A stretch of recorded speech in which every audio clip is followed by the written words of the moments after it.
प्रणाम। मनमोहक कृतियों पटल मोहन कीर्ति पटल पर जुड़ी समस्त कृतिकारों को मैं प्रणाम करनू, अभिनंदन करनू, हार्दिक स्वागत करनू। आज 626वां कार्यक्रम और 2064 ब्याह छू और बी बटी ये कार्यक्रम में हमारे वहाँ डॉक्टर तिलक राज जोशी एक उपन्यासिका जो पत्र विधा में लिखी हुई छू वीक वाचन चल रहा और ये भाग 2 में आज हम डॉक्टर तिलक राज जी को सुनो तुम्हारे नाम की पाती से। तो सुंदर उपन्यासिका सुनने के लिए मैं आपको का आमंत्रित करनो डॉक्टर तिलक राज जोशी, मैं आपको प्रणाम करनो, आपको लेखनी का नमन करनो और आपको कृतार्थ करला। बहुत सुंदर बीए पहल भाग हम सुनो और दोहर भाग का अखिल वाणा जी मैं अनुनय करूं, आपको स्वागत करना, बहुत अभिनंदन, जय हो, प्रणाम, धन्यवाद। और मोहन कीर्ति पटल हमारी पटल हमारी यह पटल पर भारती दीदी ले जुड़ी देहरादून बटी अमरनंद किशोर जोशी जी वापी गुजरात बटी ललित तिवारी जी जालंधर पर जुड़ गई और कृतिकार यहाँ आते रहो पटल पर मैं सब अभिनंदन करनो, बहुत स्वागत आदरणीय डॉक्टर तिलक राज जी, प्रणाम, धन्यवाद। धन्यवाद जोशी जी। सबन मोहन कीर्ति पटल पर सबन के नमस्कार प्रणाम। और ये उपन्यासिका चल रहा है तुम्हारे नाम की पाती से, एक भाग एक सुना है अगिल का मैं सुनने लग रहा हूँ। पत्र विधा में यो छ एक तरफा पत्र विधा, एक तरफा से यो पत्र विधा लव लेटर कह सकूं हम, ये लिखित है लेकिन विले एक उपन्यास है जांच, एक छोटी छोटी समाहित है जांच। तो अगिल क्या बढ़ रहा हूँ, स्मृति सुबह बहुत बहुत प्यार।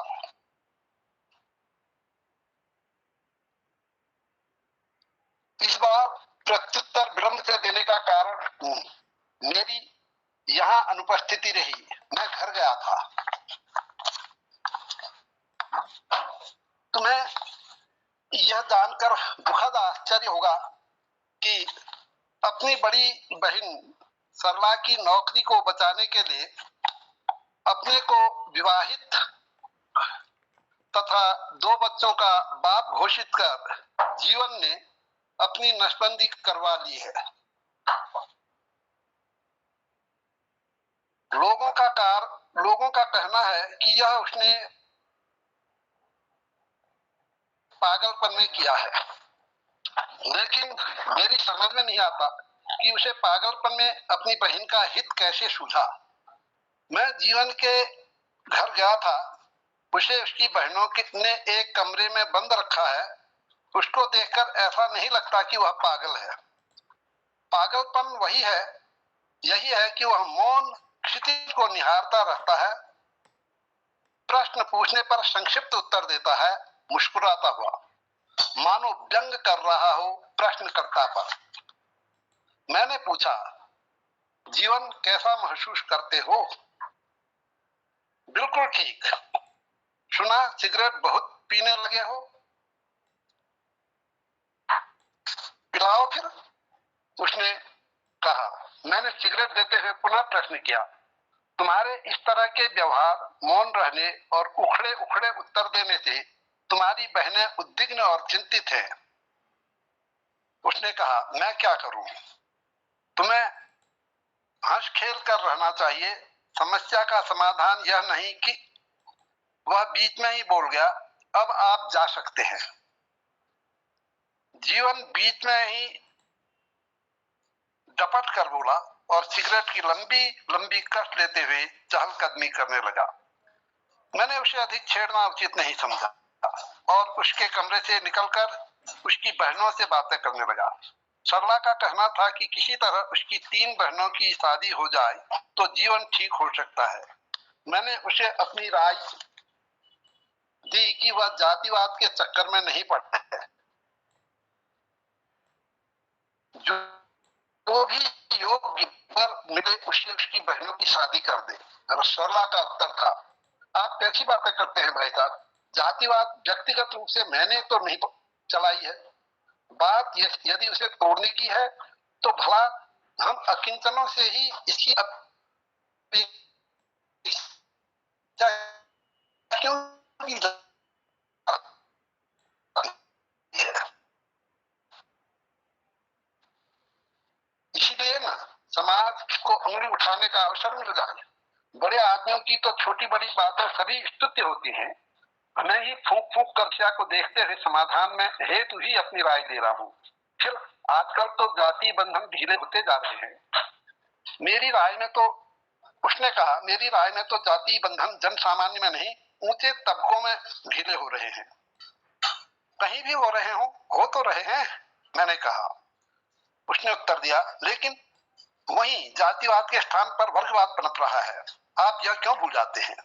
अंततः मुझे सरला के तर्कों के सामने झुकना पड़ा और मैं घर वापस आ गया। घर आते समय सरला ने एकांत में कहा था, कृपया आप बिमला, सरला से छुट्टी के लिए कहीं योग्य वर ढूंढ लें। आप मुझे अपने हितैषियों में से एक लगते हैं, इसलिए आपको यह सब कह रही हूँ। अस्तु, सुमन, एक बोझ लेकर घर से आया हूँ। क्या करूं?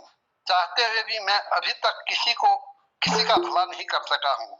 हाँ, एक बात मैंने अवश्य की है, तुम्हें नौकरी दिलवाई है, रिश्वत देकर ही सही। लेकिन यह तो स्वहित ही हुआ, परहित कहाँ हुआ? सुमन, तुम हमेशा मेरी गुरु रही हो। मुझे तुम्हारी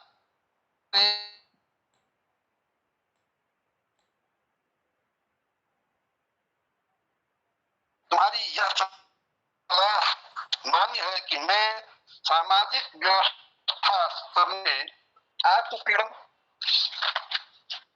न कर उसी व्यवस्था में अपनी गोटी इस प्रकार जड़ दूं कि मेरा भी आरोह प्रतिबद्ध करते हुए सामाजिक राग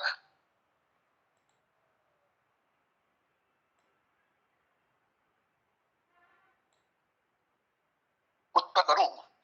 लेकिन समस्या का समाधान इतना आसान नहीं है। यह तभी संभव है जबकि हम नैतिकता संबंधी सभी धारणाओं को बलाए ताक रख दें। क्या यह तुम्हारी सलाह है? यह जानकर हार्दिक प्रसन्नता हुई कि तुमने अपना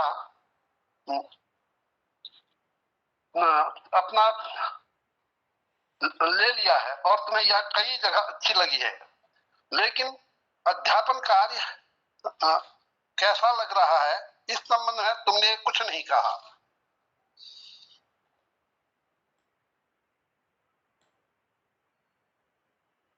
यहाँ के अन्य समाचार पूर्ववत हैं। वहां के नित नूतन समाचारों से अवगत कराते रहना किमधिकम तुम्हारा ही नहीं। अगला पत्र। प्रिय अनुमति, सप्रेम सुभाषिस, पत्र मिला, समाचार जाने। मेरे घर से ही पत्र आया था। एक लिफाफे में 3-3 पत्र थे, एक भाई साहब का, एक भाभी का और एक भतीजे साहिब का। भाई साहब ने केवल कुशल पत्र लिखा था और थोड़ी सी अपनी आर्थिक परेशानी। भाभी जी ने आर्थिक परेशानी के विषय में को ही आगे बढ़ाते हुए अपने सुपुत्र को मेरे सिर मरने की कोशिश की थी। भतीजे ने जो कुछ लिखा था, मुझे संदेह है कि वह हमारी परम पूजनीय भाभी द्वारा ही श्रुति लेखन करवाया गया होगा, क्योंकि 15-16 वर्षीय लड़का चापलूसी करने में इतना पटु नहीं हो सकता।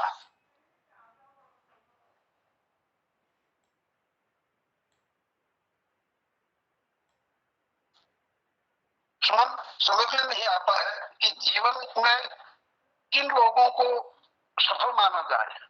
उन लोगों को जो भौतिक सफलता प्राप्त करते हैं और चतुर हैं, या कि उनको जो सामाजिक नैतिक मूल्यों को बनाए रखते हैं, मैं स्वयं को भौतिक सफलता से वंचित कर देते हैं। कभी कहा था कि झूठी नैतिकता समाज के अस्तित्व के लिए और समस्त व्यक्ति के अस्तित्व के लिए एक आवश्यक बुराई है। उन दिनों में तुम्हारे तर्क से संतुष्ट हो गया था, लेकिन इधर कुछ दिनों से मैं यह मानने को तैयार नहीं हूं कि मनुष्य, जो कि जीव विज्ञान की दृष्टि से भी सर्वाधिक बुद्धिमान और चिंतनशील प्राणी है, कैसे तथाकथित झूठी नैतिकता की आवश्यक बुराई से अपने व्यवहार को नियंत्रित किए है। क्या सामाजिक नियंत्रण के पीछे चिंतन और अंतःकरण की आवाज यानी अपील की कोई भूमिका नहीं होती? सुमन, मुझे ऐसा लगता है कि प्राकृतिक नियमों की तरह कुछ सार्वभौम सत्य सामाजिक मूल्यों को ही नैतिक की संज्ञा मिलनी चाहिए। इस प्रकार की व्याख्या करने से ही हम नैतिकता की अवधारणा को अन्य परिवर्तनीय सामाजिक मूल्यों से निरपेक्ष रख सकते हैं। दूसरों शब्दों में नैतिकता की अवधारणा निरपेक्ष सार्वभौम सत्य होना चाहिए। विभिन्न समाजों द्वारा अपने अपने सांस्कृतिक मूल्यों को के अनुसार नैतिकता की अवधारणा को परिभाषित किए जाने से ही तुम्हें इन परिभाषाओं में विरोधाभास दृष्टिगत होता है। इतना ही नहीं, तुम्हें यह भी अनुभव हुआ है कि समाज की नहीं व्यक्ति की अपनी सुविधानुसार इस शब्द को परिभाषित कर अपना उल्लू सीधा करते आए हैं। अस्तु, तुम्हें और मुझे भी यह भ्रम हो गया मानो कि नैतिकता सापेक्षिक अवधारणा है। व्यवहारिक दृष्टि से इस शब्द का इतना दुरुपयोग हुआ है कि अंतःकरण की उद्दाम भावनाओं भी नैतिकता के तराजू में निर्ममता से तुलने लगी हैं। जो ऐसा नहीं है तो ऐसा नहीं कर सकता अनैतिक माना जाएगा। इसलिए तो सुमन, तुम्हें झूठी नैतिकता जैसे शब्द गढ़ने पड़े। आभासी और यथार्थ सत्य की वेदना कितनी अधिक होने लगेगी, सत्य उतना ही धुंधलाता जाएगा। सत्य सत्य है। आभासी और यथार्थ जैसे विशेषणों से सत्य की में शंका का आरोपण ही किया जाता है, न कि कुछ और। लेकिन नैतिकता और सत्य के विषय में इस प्रकार विवेचन करने के बाद भी मैं समझ नहीं पाया हूं कि जीवन में किन लोगों को सफल माना जाए। सुमन, अब तुम मेरी अप्रासंगिक पत्र लेखन शैली से चिरपरिचित होने से अभिप्रेत समझने को आशा ही नहीं, पूर्ण विश्वास है कि प्रत्युत्तरशील देकर मेरी उद्विग्नता को करने में सहयोग दोगी। तुमने अपने पत्र में लिखा है कि मैं तुम्हें पारिवारिक सदस्यों के बारे में कम से कम लिखता हूँ, भविष्य में अधिक लिखा करूं। लेकिन ठीक है, आज से हमेशा लिखूंगा। दीपक, रजनी और चंद्रा सभी स्वस्थ व प्रसन्न हैं। उन सभी की ओर से अभिवादन स्वीकारें। बस, तुम्हारा स्नेहाकांक्षी। मधुराति मधुर सुमने। अगला पत्र। सप्रेम शुभाशीष। मेरा प्रत्युत्तर न देकर तुमने समाज के पाए जाने वाले व्यक्तियों का वर्गीकरण कर मुझे ही वर्गीकृत कर दिया है। ऐसा लगता है कि आजकल तुम मनोविज्ञान का अध्ययन करने में तल्लीन हो। हंसी तो तब आई जब मुझे और जीवन को तुमने अपने वर्गीकरण के चार्ट में एक ही उपवर्ग में रखा है। क्या तुम मुझे भी पागल सिद्ध करना चाहती हो? बात तो सही है, सिद्धांत के पीछे भागने वाले पागल ही तो हैं। कुछ मुझे इसमें कोई ऐतराज नहीं है, लेकिन वस्तुतः क्या ऐसे लोग भी होते हैं जिनकी परिभाषा में मानवीय मूल्य का कोई भी अस्तित्व नहीं? तुमने लिखा है कि ऐसे लोग भी होते हैं और वे मनुष्य इसलिए हैं कि जीव वैज्ञानिक उन्हें इस श्रेणी में रखते हैं, अन्यथा समाजशास्त्री जिससे इन्हें मानव कहना ही मानवता का पर कलंक तथा अत्याचार है। हत्या, लूट, बलात्कार करने में इन्हें भावात्मक आनंद आता है। इस प्रकार के व्यक्ति के चुंगल से स्वयं उसके माँ बाप भाई बहन नहीं बच सकते हैं। इस प्रकार के लोगों से आदर्श की दुहाई देकर प्राणदान या इज्जत की भीख मांगो तो वे ठहाका मारकर हंसेंगे और अधिक क्रूरता का प्रदर्शन करेंगे। तुमने यह भी लिखा है कि उपयुक्त निष्कर्ष किसी सहयोगी अध्यापिका की आप बीती के आधार पर लिख रही हूँ, जिसे उसके सहोदर भाई ने ब्लैकमेल करने की कोशिश की थी। अपने इस पत्र में तुमने व्यंग्यात्मक शैली का अच्छा प्रयोग किया है। दुनिया में ऐसे मूर्ख भी हैं जो किसी अध्यापक के नकल करवाने, अंक बढ़वाने या जानबूझकर घटा देने से अथवा इस संबंध में व्यापार करने जैसी सामान्य घटनाओं से उद्विग्न रहते हैं। यदि प्रधानाचार्य ने अपने भाई भतीजों को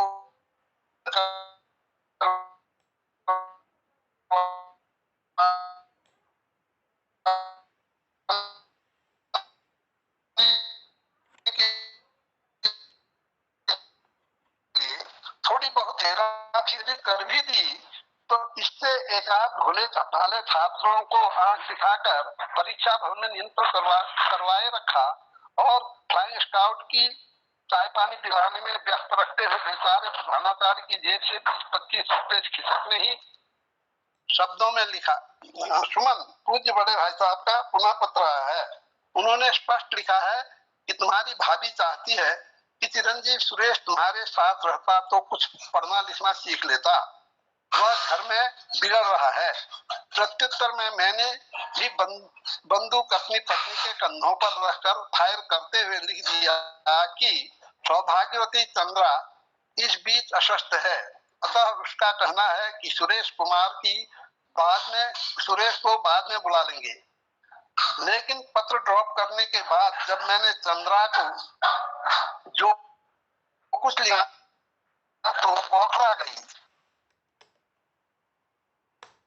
वह तब से नाराज है। उसका कहना है कि आपने मुझे अपने भाई भौजी के नजरों में गिराने की कोशिश की है। मैं क्या करता, गलती हो चुकी थी।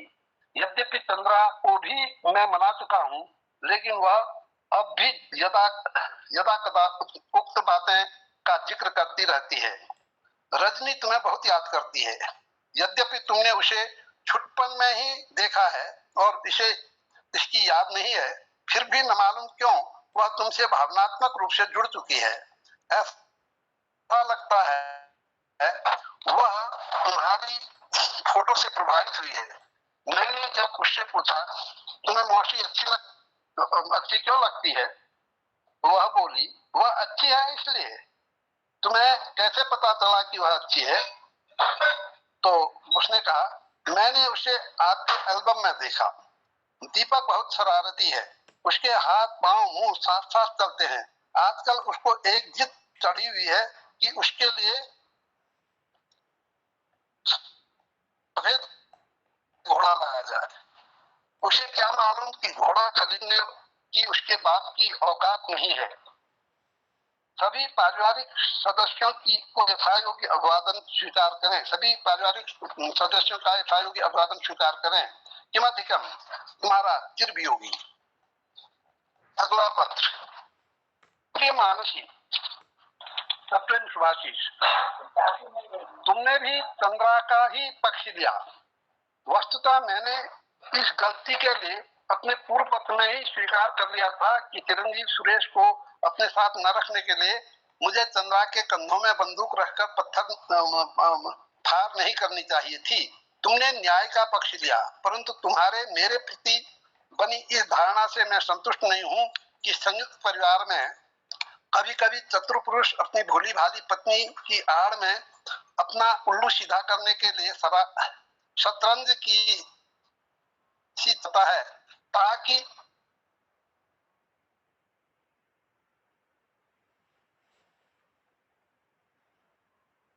सर हो तो किला सारे तो इतने बड़े इल्जाम से मुझे बचाओ। मैंने बिमला के लिए एक वर की तलाश की थी। वर योग्य और होनहार था तथा नैनीताल से फिशरी में काम करता था। नैनीताल में फिशरी में काम करता था। लेकिन शर्मा ने लिखा भाई जी मैं आपके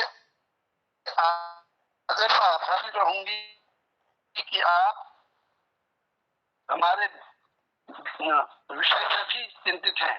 मैं आपके तर्कों एवं विचारों से भी सहमत थी कि हमें जाति पाति नहीं वर्ग को देखना चाहिए, लेकिन व्यक्ति स्वयं में स्वतंत्र नहीं होता। वह सामाजिक संबंधों और व्यवस्थाओं से इस प्रकार जकड़ा रहता है कि उसकी परिधि से बाहर हिल नहीं सकता। जकड़े हुए हैं। उनकी इच्छा के विरुद्ध हम सांस भी नहीं ले सकते हैं। बिरादरी के भाई बहन, चाचा चाची, पाया पाया ताई, क्या क्या नहीं है, सभी तो हैं।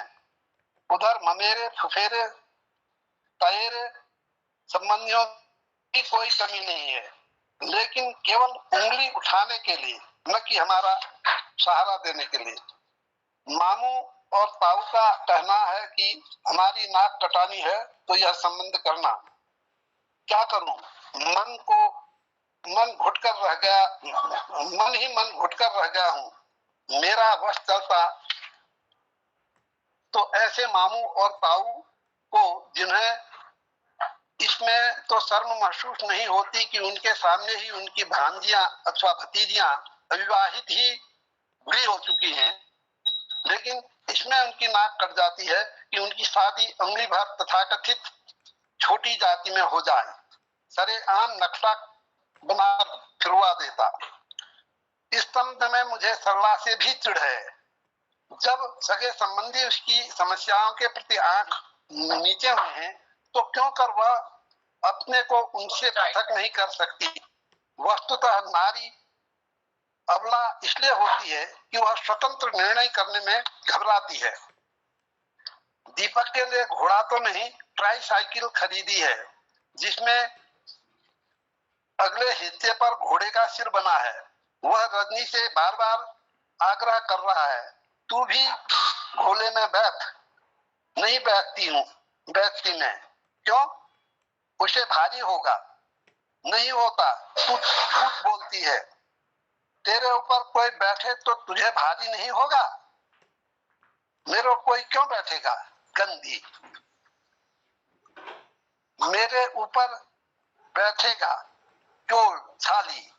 और उसके बाद रोते हुए मेरे पास आ गया। यद्यपि मैं सारी बात चुका था, फिर भी दीपक को सांत्वना देने के लिए रजनी से पूछा, क्यों बेटा? बताऊं क्या हुआ? वह मालूम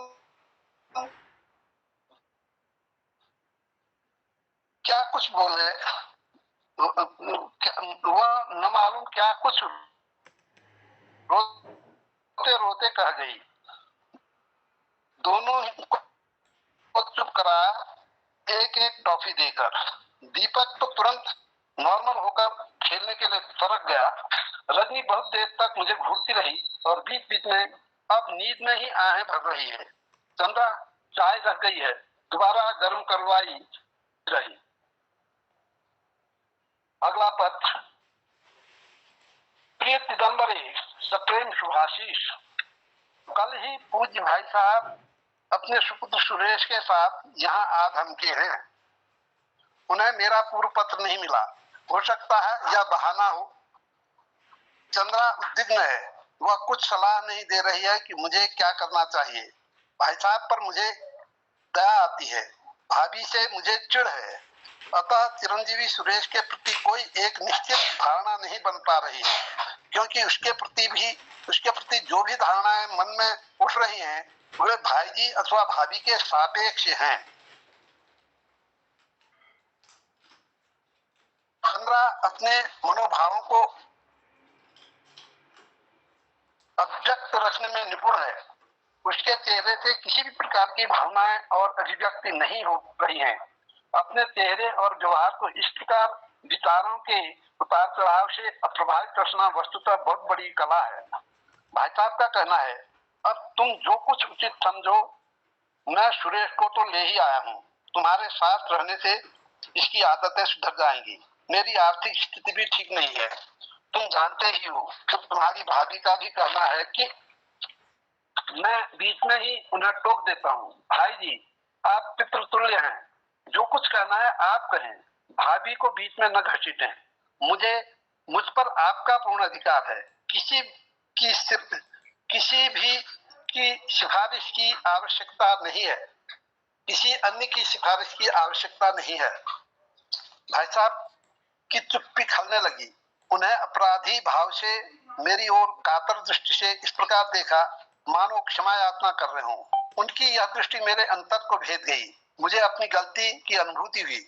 अत्यंत विनीत स्वर में मैंने कहा, आप स्वयं जानते ही हैं, मैं को अत्यंत आदर की दृष्टि से देखता हूँ।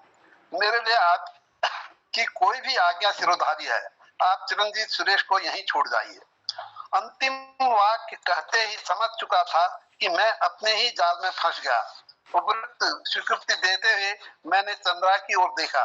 आश्चर्य, इस बार भी उसके चेहरे पर दार्शनिक उदासीनता ही रही, एकदम भाव शून्य। भाई साहब भाव विभोर हो गए। उन्होंने केवल इतना ही कहा, मुझे तुमसे यही उम्मीद थी। बातों ही बातों में मैंने अपने पूर्व पत्र में जो कुछ लिखा उसकी व्याख्या इस प्रकार कर दी कि चंद्रा पर कोई लांछन न लगे। इस तर्क से चंद्रा अवश्य कुछ प्रसन्न हुई। भाजी अगली शाम को बस से वापस हो गए। अभी नून तेल लकड़ी की व्यवस्था करने बाजार जाना है, अतः पत्र यहीं पर समाप्त करता हूँ। प्रत्युत्तर की प्रतीक्षा में तुम्हारा ही। फिर अगला पत्र है। प्रिय सुनैना, सप्रेम शुभाशीष। इस बीच दीपक की अस्वस्थता के कारण मैं प्रत्युत्तर शीघ्र नहीं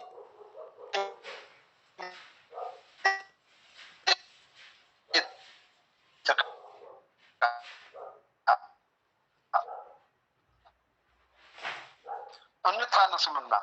दीपक को टाइफाइड हो गया था, अब ठीक है। दीपक के लिए दवा दिलाने से लेकर घरेलू कार्यों में भी हाथ बटाता रहा। अपनी चाची से खूब हंसता खेलता रहता है, लेकिन मेरे से कुछ डरता है, न मालूम क्यों। एक तो वह पढ़ने में कमजोर है और दूसरा पढ़ने में कतराता भी है, शायद इसीलिए डरता हो। तुम्हें भी एक सुखद आश्चर्य होगा कि इस सप्ताह के धर्म युग में एक कविता छपी है, शीर्षक है जीवन। इस सप्ताह के अंक में मैंने उक्त कविता पर अनेक विद्वजन की प्रतिक्रियाएं देखी। मैंने मूल्यांकन केंद्र में जाने के कारण धर्म युग का वह अंक मुझे नहीं मिला, लेकिन उस पर कई प्रतिक्रियाएं से लगता है कि वह अवश्य असाधारण कविता रही होगी। मूल्यांकन केंद्रों में भी एक नया अनुभव हुआ। उत्तर पुस्तिकाओं से यह स्पष्ट हो रहा था कि कुछ कक्षों में छात्रों की सामूहिक नकल हुई थी। कुछ परीक्षाओं ने प्रधान परीक्षकों का ध्यान इस ओर आकर्षित किया भी, लेकिन इस प्रक्रिया में जो उलझनें पाई गई, उन्हें देखते हुए हम में से किसी को भी मामले को आगे बढ़ाने की हिम्मत नहीं हुई। संक्षेप में यही समझो कि वहां भी तत्व गवाह की आवश्यकता पड़ती है। आजकल दीपक की उछल कूद कम होने के कारण घर में कुछ सुनसानी सी है। रजनी को की दीपक से यद्यपि विशेष बनती नहीं है, तथापि भाई की कमजोरी से उसे काफी दुखी कर दिया। उसका कहना है कि पापा मेरे गुल्लक के सभी पैसे से ऐसी दवा ला दो जिससे भैया पहले जैसा ही हो जाए। मैंने उसे छेड़ा, अब तो फिर वह तुम्हें पीटने लगेगा। अश्रुपूरित नैनों से वह बोली, मुझे भैया का झगड़ना अच्छा लगता है। अभी अभी मैंने उसे पूछा कि मौसी की तुम्हारी ओर से क्या लिख दूं, तो कहती है मेरी ओर से फ्लाइंग किस भेज दें, स्वीकार है किमधिकम। प्रत्युत्तर की प्रतीक्षा में। अगला पत्र। प्रिय सुमन, सप्रेम शुभाशीष। तुमने इस बार एक काफी लंबा प्रश्न पूछ दिया है कि मेरी अपनी भाभी से बनती क्यों नहीं है। इतना ही नहीं, इस प्रश्न ने मेरे मानस के नासूर को पिलपिला दिया है। उस दिन ही प्रथम बार मुझे संपूर्ण नारी समाज से घृणा हो गई थी। तब मेरी प्रातः समया माँ जीवित थी। नहीं, मैं गलत लिख गया, वह जीवित लाश थी। यह अनुभव भी मुझे तभी हुआ था कि कुछ मनुष्य मृत्योपरांत भी भौतिक रूप से वर्षों तक चलते फिरते नजर आते हैं। मेरी माँ कहा करती थी, बेटा तू अब मेरी चिंता न कर, क्योंकि मैं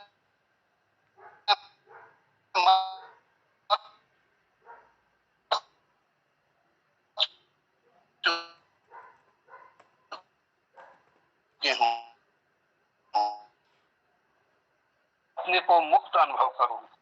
माँ मुझसे यह मुझसे यह भी कहा करती थी, शायद तुम्हारी चिंता यह होगी कि मैं कब मरूंगी, इसलिए नहीं कि तुम्हें मुझसे घृणा है, अपितु इसलिए कि तुम्हें भी मालूम हो चुका है कि मैं मर चुकी हूँ। अब मेरी मृत काया में श्राद्ध ही आ सकती है, खुशबू नहीं। बेटे, मैं तुम्हारे प्यार से ही जल्दी मरूंगी। यदि तुम भी मुझे घृणा करते तो फिर मैं अभी न मरती। आश्चर्य, जब जब माँ मेरे स्नेह का इजहार होता, वह अधिक बीमार हो जाती।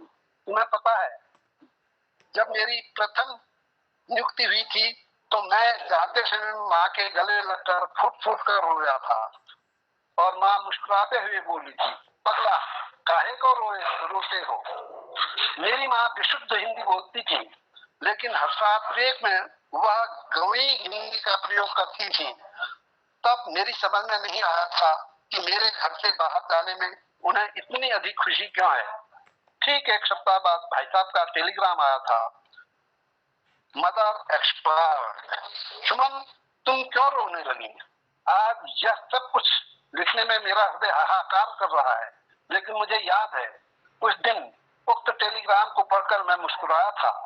मेरे सहकर्मी के आश्चर्य का ठिकाना न रहा था, जबकि उसने यह पूछने पर कि बड़े खुश नजर आ रहे हो, क्या कोई खुशखबरी आई है, का अति सामान्य उत्तर दिया था, माँ मर गई है।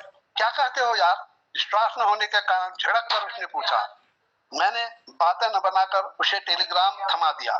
वह सन्न रह गया, कुछ आश्वस्त होकर मुझे सांत्वना देने लगा। मैंने कहा, बोर न करो यार। पता नहीं क्यों मुझे तब रोना हंसना मजाक सा लगने लगा। शायद बीत रात की स्थिति थी वह, लेकिन भला हो उस प्रधानाचार्य का जिसने मुझे सिविल हॉस्पिटल से मेंटल हॉस्पिटल तक न मालूम कहां कहां घुमाया और अंत में किसी मनोवैज्ञानिक से चिकित्सा करवाई थी। मुझे उसने रुलाने की कोशिश की थी और अंत में मैं फूट फूट कर रोया था। उस दिन माँ की मृत्यु पर रोया था, मृत्यु के प्राय 1 माह बाद, वह भी तुम्हारी ही गोद में। मनोवैज्ञानिक भी मुझे ठीक करने में असमर्थ रहता यदि उसे मेरी एल्बम में तुम्हारी फोटो न मिलती। उसने कहा था, क्या तुम मुझे अपने एल्बम दे सकते हो? ले लीजिए, मेरा संक्षिप्त उत्तर था। तुम्हें दुख न होगा? नहीं। यदि मैं सभी फोटो फाड़ दूं? फाड़ दो, तुम्हें कैसा लगेगा? कैसा ही नहीं। फिर उसने एक एक कर सभी फोटो फाड़ दी थी। मैं निर्विकार देखता रहा। बाद में उसने फोटो की दूसरी कापियां, जो कि उससे पहले ही तैयार कर ली थी, मुझे फाड़ने को दी। फाड़ने को तो मैंने तुम्हारी फोटो भी फाड़ दी, लेकिन न मालूम डॉक्टर खन्ना ने कौन सी बात नोट की कि उसने तुम्हें बुला लिया था। फिर क्या हुआ यह तो तुम जानती ही हो। मुझे बाद में पता चला था कि यदि मुझे रुलाया न जाता तो मैं आत्महत्या कर देता अथवा पागल हो जाता। मुझे अब भी आश्चर्य होता है कि तब मुझे क्या हो गया था। वस्तुतः मैंने माँ और भाभी के संबंधों से अपने को पृथक रखने की चेष्टा में अपनी माँ के प्रति जो अनुदारता दिखलाई, उसके लिए मेरा हृदय आज ही मुझे धिक्कारता है। माँ बार बार कहती थी, बेटा, तुम्हारी भाभी का व्यवहार मेरे प्रति ठीक नहीं है। मैं हर बार उत्तर देता रहा, आप लोग स्वयं निपट लें, मुझसे कुछ न कहें। इतना ही नहीं, मैं भाभी को एक तरफा सुनता रहा। माँ के आंसू मेरे पत्थर दिल को न पिघला सकते थे, लेकिन भाभी की अश्रुहीन शिष्टियां मेरे मानस में गहराई तक प्रभाव छोड़ती थी। पड़ोसी ने बड़ी रुचि से माँ को सुनती और फिर घूम फिर कर वह सारी बातें भाभी तक पहुंचती और भाभी को समझाने आती तो कोई केवल गप्पा हाँकते भाभी को उसके अतिरिक्त भी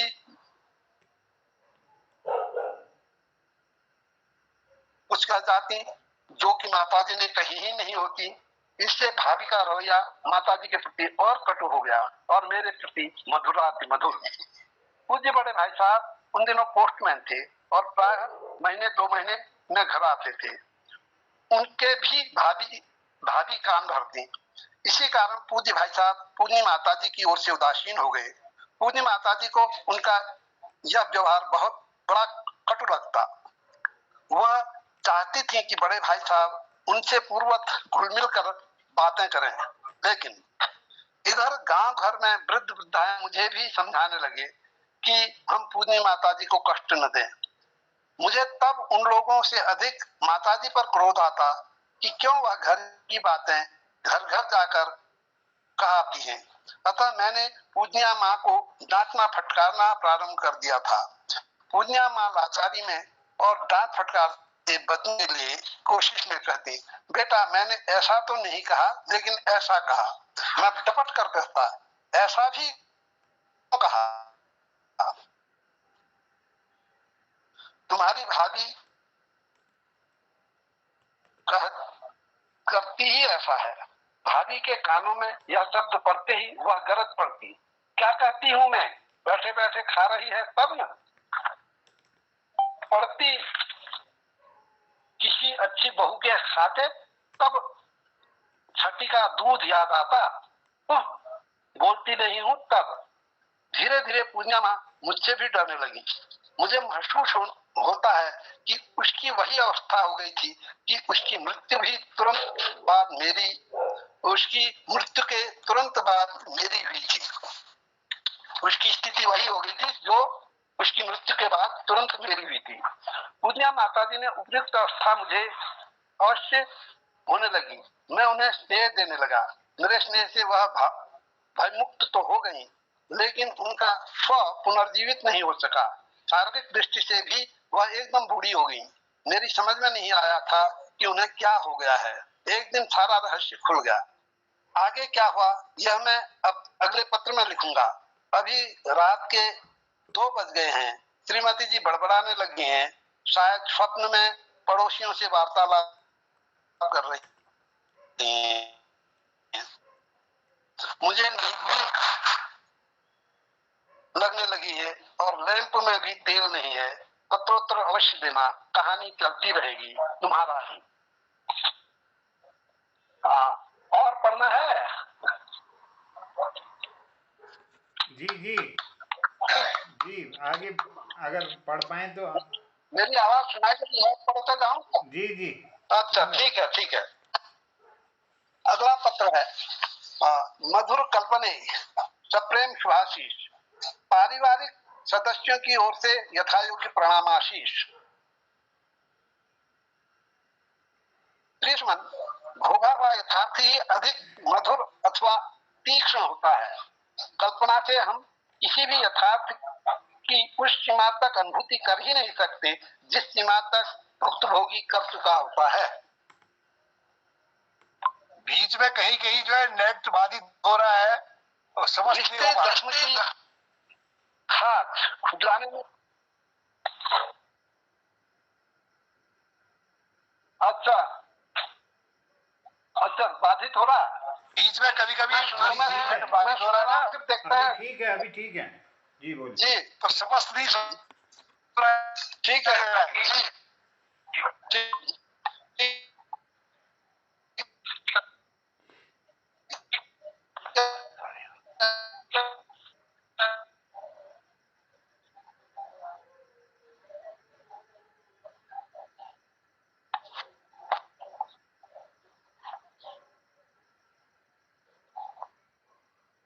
मैं आगे को पढ़ते जा रहा हूँ। रिश्ते जख्म की खाद खुदाने। क्या यह कल्पना की जा सकती है? प्रत्यक्ष को प्रमाण क्या? तुम्हारा मेरा मधुर संबंध कितनी वेदना लिए है। यही क्या किसी भी साहित्यकार की लेखनी से व्यक्त हो सकने में समर्थ है? खैर इस प्रसंग को अभी छोड़ें कि जिस प्रकार श्रवण कुमार की पत्नी ने 100 दुधारू गायें होने पर भी सास ससुर को दूध से वंचित रखा था, जिसे सुनकर सहसा विश्वास नहीं होता था। उस चतुर नारी के एक ही वर्तन के लिए 2 गर्भ बनवा थे। एक में अपने पति के लिए खीर बनाती थी तो दूसरे में मोटी दलिया। भेद न खुलने तक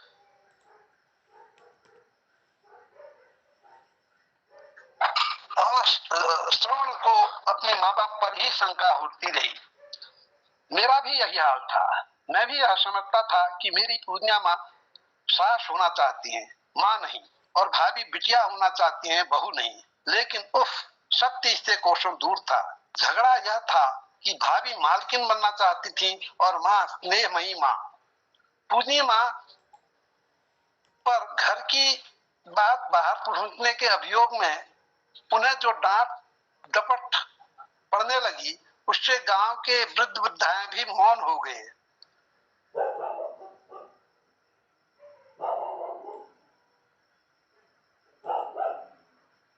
ने आकर मुझे यह सलाह दी कि मैं दादी के खाते समय चौके पर ही बैठूं। मेरी समझ में बात नहीं आई, क्यों कर प्रेमा ऐसा चाहती है। मैंने प्रेमा से पूछा, क्यों बेटे? उसने उत्तर दिया, मम्मी गंदी है, दादी जी को खाना गुच्छे से देती है। तुम्हें कैसे मालूम? माँ रोटियां फेंक कर देती है और गंदी गंदी बातें कहती है। दादी जी क्या कहती हैं?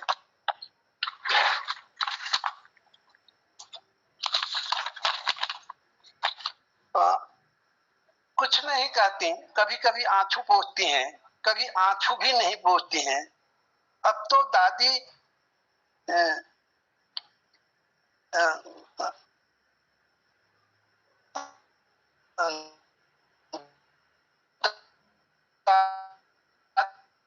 दादी की किया कि मुझे चुप कर देना चाहिए। रहस्योद्घाटन करने के लिए रहस्य पट को निर्दयता से फाड़ना ही हो। जो कुछ मैंने देखा विश्वसनीय न था।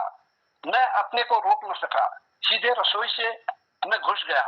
लेकिन भाभी के बड़बड़ाने में और पूरी माँ पता नहीं भोजन करने में या गालियों को अंतःस्थित करने में इतनी तल्लीन थी कि मेरा अचानक रसोई में उपस्थित होना दोनों को पता न चला।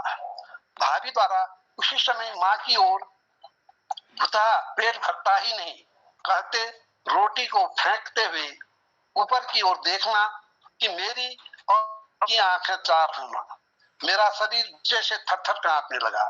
मैंने न मालूम किस नपुंसकता के कारण अपने ऊपर नियंत्रण रखकर पूछा, क्यों, क्या बात है?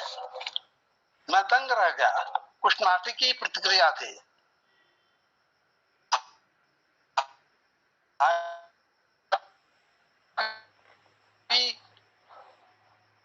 जी माथे पर दोस्ता मारकर रोते हुए गालियां देते हुए कहने लगी कि रसोई में पहुंचते ही माँ ने उन्हें गाली गलौज की थी। मैं डपट कर बोला, तुम झूठ बोलती हो, मैंने छिप कर सब कुछ देख लिया है। मुझे विश्वास नहीं था कि तुम। तो भाभी, छिप कर देखने वाले लुच्चे, कलमुही की तरफदारी करने आया है। मैंने अपने से शारीरिक भूख मिटाने की तेरी इच्छा पूरी न होने दी तो माँ प्राण का पक्ष लेने आ गया। बीच में ही वह भूखी सेन की लपट पड़ी। माँ को कुछ न हुआ, माँ को कुछ न सूझा। मेरे पैरों पर गिरकर गिड़गिड़ाने लगी, बेटा रहने भी दे, तुझे मेरे दूध की कसम। माँ ने दूध की सौगंध न डाली होती और भाभी की कुत्सित लांछन से मैं घबरा न गया होता तो आज भाभी के पास जीभ न होती और मेरे प्राण न होते, क्योंकि मैं आजन्म कारावास भुगत रहा होता। खैर छोड़ो इन बातों को। तुमने भाभी के मेरी न बनने के विषय में पूछकर एक दुखती रख को छू लिया था। जिज्ञासा जिसका तुम्हें प्रत्युत्तर देकर एक आत्मिक शांति प्राप्त कर रहा हूँ।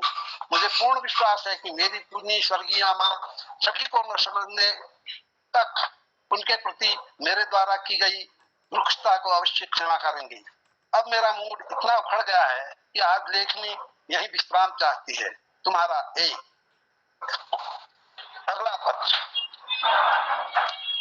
साकार कल्पना सप्रेम सुभाषिस। लगता है तुम्हें राष्ट्रीय चारित्रिक राज की बहुत चिंता है। ठीक भी है, एक योग्य नागरिक को इसकी चिंता होनी ही चाहिए। लेकिन सुमन, लगता है मेरी आत्मा बोथरा गई है। उसमें वह धार और चमक नहीं रही कि कुछ वर्षों थी। किसी भी राष्ट्र के निर्माण के लिए शैक्षणिक संस्थाओं, न्याय और सेना में ईमानदारी और आदर्श का होना अनिवार्य शर्त है। तुम्हारी यह उक्ति चाहिएवाद की एक सामयिक परिभाषा है, जो कि तथाकथित राष्ट्र निर्माताओं ने अपने भाषणों में कई बार दोहराई है। अब ऐसी उक्तियां मेरी चेतना को झकझोरती नहीं है। मेरी समझ में नहीं आ रहा है कि मुझे व्यवहारिकता की घुट्टी पिलाने वाली तुम स्वयं चाहिएवाद में क्यों उलझती जा रही हो। मुझे याद है तुमने मुझे अपने किसी पत्र में लिखा था कि परिस्थितियां अनुकूल न हो तो मैं स्वयं उस परिस्थिति से अनुकूलन करूं। तो फिर आज तुम स्वयं ऐसा क्यों नहीं कर पा रही हो। सुमन, तुम्हें मालूम ही है कि मैं भी कुछ दिनों तक सिद्धांत की गठरी सिर में लिए घूमता रहा था, किंतु अनुभव की ठोकरों ने अच्छी तरह सिखला दिया कि सामान्य जीवन स्तर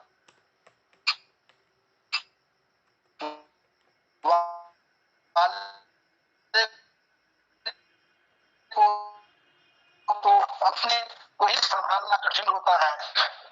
कहाँ तो सिद्धांत की गुरुतर गठरी को तुम्हें छोटी छोटी बातों में दिल को नहीं दुखाना चाहिए। तुमने लिखा है कि एक वर्ष में एकाधिक बार तुम्हें पे के लिए ही उसको देना पड़ता है, तो इसमें भला तुम्हारा क्या दोष। तुम अपनी आजीविका छोड़ नहीं सकती हो, जल में रहकर बैर नहीं कर सकती हो, तो फिर कर ही क्या सकती हो। तो क्यों न चुपचाप इसी व्यवस्था में अनुकूलन कर लो। दोष व्यवस्था का है, न कि तुम्हारा। भोगी हैं, वेतन भोगी क्रांति नहीं कर सकते। क्रांति का बीज भले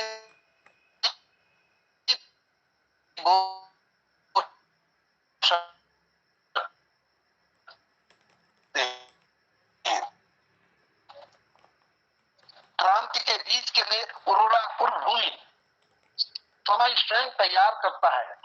समय की देखते देखते कोई युग पुरुष पैदा हो जाए, उस युग पुरुष के नेतृत्व को बल देने के लिए हम तैयार रहें। सुरेश घर गया है।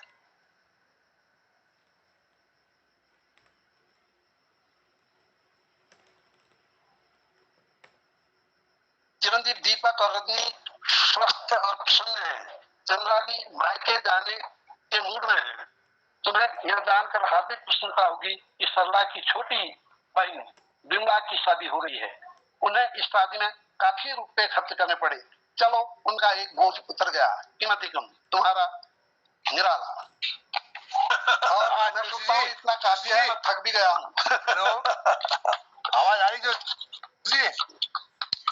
बहुत सुंदर आवाज आ रही है। आवाज आ रही है। बहुत आभार। एक थोड़ा सा दो शब्द बोलना चाहता हूँ। उपन्यासिका के पत्रों के माध्यम से विचारों की स्वाभाविक अभिव्यक्ति से अत्यंत प्रभावशाली वो आनंददायक है। आशावादित होने के कारण अनेक वाक्य मेरे अनसुने रहे, इसके लिए उम्मीद है।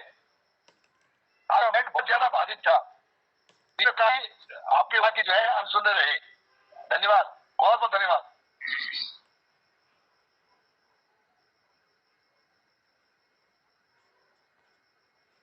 बहुत सुंदर। आदरणीय कालेकोटी जी लोग ये बात करना चाहनी, ये संदर्भ में ठीक है। जब टाइम भी हो गया, जो आज डॉक्टर साहब ने बोला वो बहुत ही अच्छा था, बट उसको दिल से न लगाए। हरिवंश राय बच्चन जी कहते थे, जो बीत गई सो बात गई। जो कहो तो आगे कहो, इसको सुनाओ आगे को हरिवंश राय बच्चन जी के। नहीं, अभी नहीं। तो ये जो उपन्यासिका का भाग 2 चल रहा है, जिसमें एक पत्र विधा में लिखा गया एक उपन्यासिका का एक स्वरूप हमने देखा, जिसमें आप भाग 2 का वाचन डॉक्टर तिलकराज जोशी जी ने किया और हम सब ने उसका आनंद लिया। और इसी की आगे कड़ी को हम समापन तक सुनना चाहेंगे। और मैं बहुत आभार व्यक्त करते हुए डॉक्टर तिलकराज जी का बहुत मैं धन्यवाद करता हूँ। और हमारे भारती दीदी ले ये पटल में जोड़ी चंद देहरादून बटी है, हमारे डॉक्टर BS कालाकोटी जो हल्द्वानी पे जोड़ी छन। और हमारे ये कार्यक्रम में प्रेमा भट्ट जी ले जोड़ी छन और आदरणीय गिरीश संजू दिल्ली बटी, हसमुख जी जोड़ी, ललित तिवारी जो जलंधर बटी और पुष्पा RTI जो दिल्ली बटी के कार्यक्रम में जोड़ी छन। तो आज का कार्यक्रम में ये पत्र को सोना लीजिए, ये पत्र विधा में जो उपन्यासिका जो ये सोना लीजिए, मैं सब आभार व्यक्त करना धन्यवाद करना और डॉक्टर से पुनः धन्यवाद करते हुए बहुत बढ़िया। लेकिन बीच में ना डिस्टरबेंस बहुत है रची आज। हाँ, थोड़ा सा नेट आवाज नहीं होनी चाहिए बीच में। थोड़ा सा बीच में कोई वाक्य कट जान सी वो नेट थोड़ा सा बाधित होना सी। ना वाक्य ना बहुत मतलब लंबा वाक्य मतलब काफी देर में बीच में ना हाँ काफी हो रही आवाज डिस्टर्ब है रही थोड़ा नेट मतलब पत्र शैली में लिखी है बहुत बहुत बल जो मैं बेलते नहीं सुन मैंने आज सुन जाते इसलिए सुना। हाँ, एक नई बहुत प्रयोग बल लागू। हाँ साहित्य जगत में हाँ। एक नई प्रयोग छो कि एक तरफा वो पत्र विधि हम अंदाज लगे जो दोहर पत्र जो दोहर पक्ष में आई अनल तो उमें के बात थी के भाव थी वी उत्तर कसी तरफा हाँ। और वी साथ में जो हमार जो सामाजिक जो संदर्भ छन और सामाजिक जो ताना बाना छो और पारिवारिक लिखी। मानवीय मनोवृत्ति और वी जो प्रतिक्रिया छो और वी मानवीय जो संबंध छन वो सब ये मैं समेट रखी हूँ पत्र माध्यम में। बहुत मतलब एक नई हमको थोड़ा ज्ञान मिला और ये एक अनुपम प्रयोग छो डॉक्टर तिलकराज जी अपन ये उपन्यासिका में जो एक टाइटल छो तुम्हारे नाम की पाती से। तो त्योहार भाग में फिर हम सबों का आभार व्यक्त करते हुए धन्यवाद करूँ और डॉक्टर साहब ने निवेदन करूँ कि एक पूर्ण होने तला हमको जरूर सुनाए पूरा।